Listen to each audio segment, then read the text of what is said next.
What's going on, movie watchers, and welcome to today's review for Now, when I first walked into this theater, you might say that I had some reservations because it was completely empty.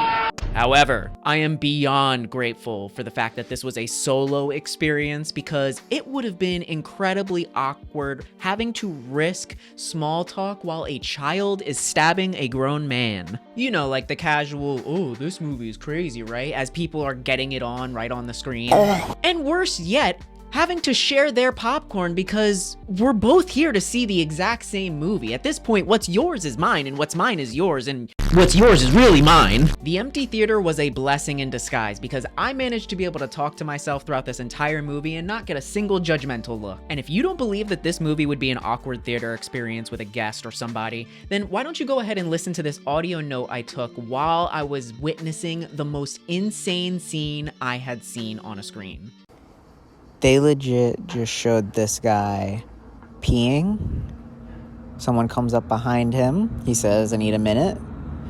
It's Mia Goth. She comes up, jerks him off aggressively, and then they show his cum hit the ground the same way they showed his piss hitting the ground. What the fuck did I just watch? Infinity Pool is a horror sci-fi film where a couple goes on a vacation to a remote island in the fictional land of Latolka. James, played by Alexander Skarsgård, is a writer who is desperately seeking inspiration for his second novel. Don't worry, because it's definitely not in the vacation package for these two. After connecting with a few of the residents on the island, a tragic accident soon leaves them facing a zero-tolerance policy for their crime. Either you'll be executed, or, if you're rich enough to afford it, you can watch yourself die instead.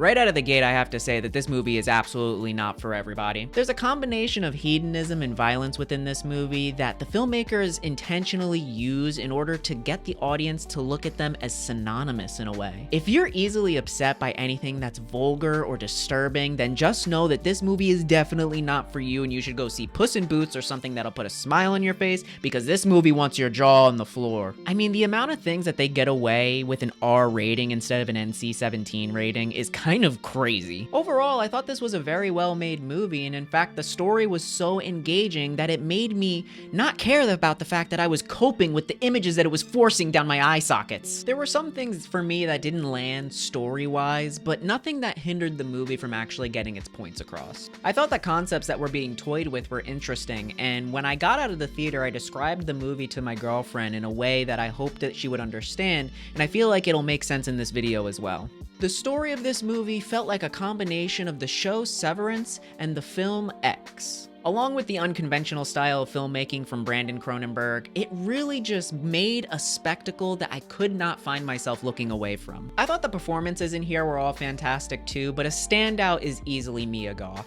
Not only is she lost in this sadistic and manipulative character, but she was also able to play this role with such nuance that she did not even need any dialogue to portray any of her emotions. You hand Mia Goth a script, and she will act that entire movie with her eyes. Alright, by now you've heard enough about my opinion, so let's go ahead and rate this by category. For acting, I gave it an 8. I thought the performances were all fantastic from every character. I thought it stayed very grounded to reality and felt very viscerally real, and along with a lot of the camera techniques that ended up being used, it made for a very uncomfortable film. Direction, I gave about a 7. It's a little bit average, but overall, I felt like it was impressive, especially for somebody that I believe this is their third film. I haven't seen their other two projects, but now I definitely think I'm going to. Cinematography was also a 7. I thought it was great. There was some very interesting and intriguing visuals that were utilized, and then when you encompass it with a lot of the practical effects that they're utilizing,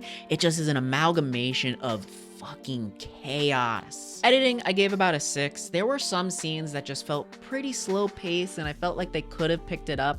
There definitely could have been some shaving of the runtime on this movie. VFX, I gave a 7 as well. As I mentioned, it really just enhanced the nature and the gravity of this movie. And I'm impressed when you use practical effects. Come on, it's easy to impress me. Story, I gave about a 7 as well. I mean, it was not anything completely innovative, something we've never heard before, but it was just an interesting amalgamation of different storytelling. That's it, and that's all I really need. I want Hollywood to do something slightly different, not a remake or a sequel of something that's already came out. And this was original. And for the score and soundtrack, I gave that a 7 as well. It was great. It fit the vibe of the movie perfectly. And in the audio notes, listening back, I just found myself like revisiting it within my mind, the music. So I thought it was really well done. So overall, this movie gets a 7. That basically means that this movie's a little bit average, but has a little bit more fun elements sprinkled throughout it if you're someone like me who appreciates horror and a movie that's willing to take a risk. So based on the way that I'm describing it, I'm sure you can tell that this movie is guaranteed to be mixed by audiences, and I just so happen to end up on the positive side of the spectrum. Some will find this movie too intense, others will find it to be just perverse and shallow, but I personally found it to be a mirror reflecting back at those who live lives of excess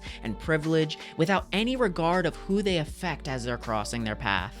Thematically, this movie had a lot of interesting things going for it too, but at the end of the day, this is going to be a personal preference and it's going to be up to you. So make sure that you factor yourself in and your preferences in before you step foot in that theater, because you can't turn the volume down when you and your mom go and see this. Mommy? Thank you so Sorry. much for watching this review of Infinity Pool, and if you didn't know, you can like and subscribe if you're feeling a little bit generous. And on top of that, in 2023, I have a goal of hitting 50 patrons on Patreon, so that way we can start doing a little bit more bonus content, and so that way we can start doing some community live streams and get a little bit of a community building over here. If you didn't know, 90% of you guys are not subscribed, which is insane. So go ahead and hit that subscribe button. I'm doubling down. Once again, thank you so much for watching, and I will see you next time.